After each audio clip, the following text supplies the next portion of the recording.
Welcome to the Panthertown Bog.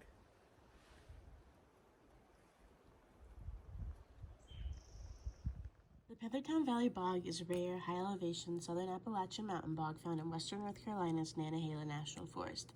It is one of the rarest wetland types in an unmatched setting of granitic domes. Nestled between these steep mountains and lush forests, this hidden bog has a unique origin. To understand how this bog came to be, we turn to geologist Dr. Scott Brame, who explains how the rock beneath it plays a key role. I'm Scott Brame. I'm a geologist. Been working at Clemson University for 30 years, and I'm leading a field trip today, a geology field trip in Panthertown Valley. For the Panthertown Bog, what do we kind of see is like the formation of it? This is crystalline bedrock. So there's no primary porosity. The water can't flow from one pore space to another because there are no pore spaces.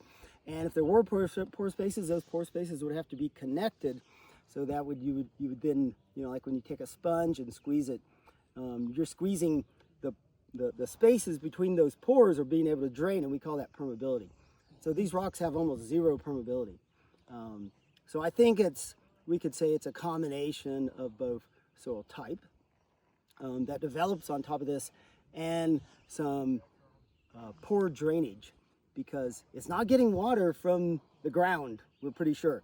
We think it's just the model that we're working on is that it's accumulating there, but doesn't have an outlet to drain to a nearby stream. Okay. As Dr. Brame explained, the formation of the bog begins with a foundation of whiteside granite, a nearly fracturous bedrock that prevents water from draining.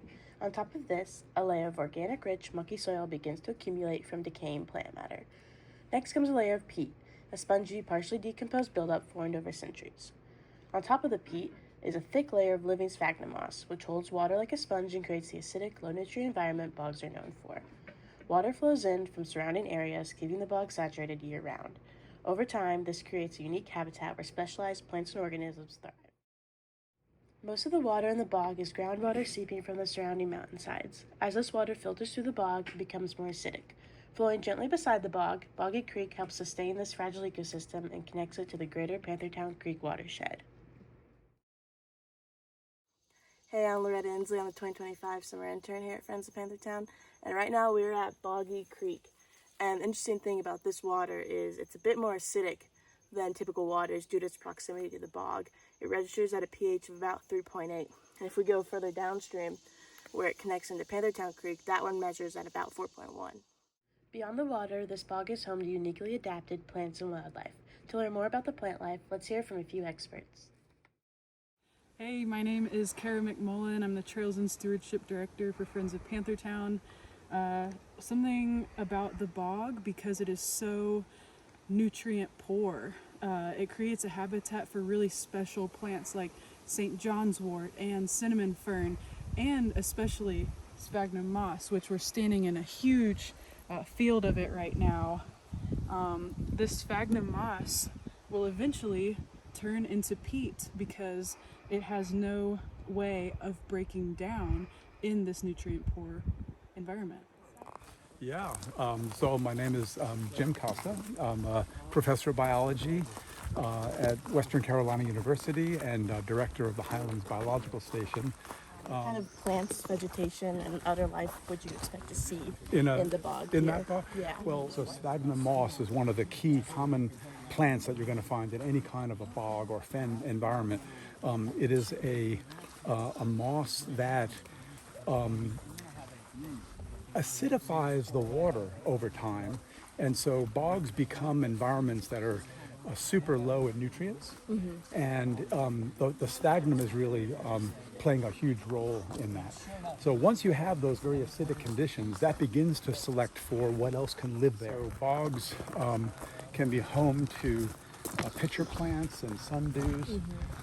These are plants that they can photosynthesize, but they're not getting very much nutrition from soil or from that sphagnum mat, and so they supplement their diet by digesting insects. Oh.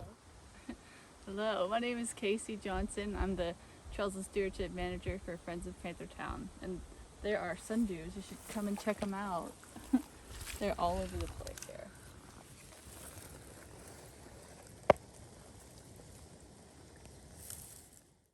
While the plants anchor the bog, its wildlife adds another layer of activity to this unique environment.